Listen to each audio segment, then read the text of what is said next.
Okay, ngayon is accouter. So yung accouter is para kang nagbibihis o nagdadamit for a specific purpose.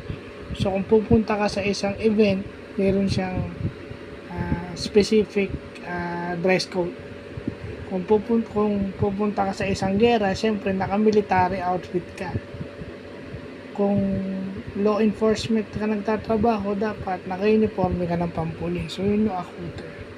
Kadalasan yung accouter is parang to clothe someone.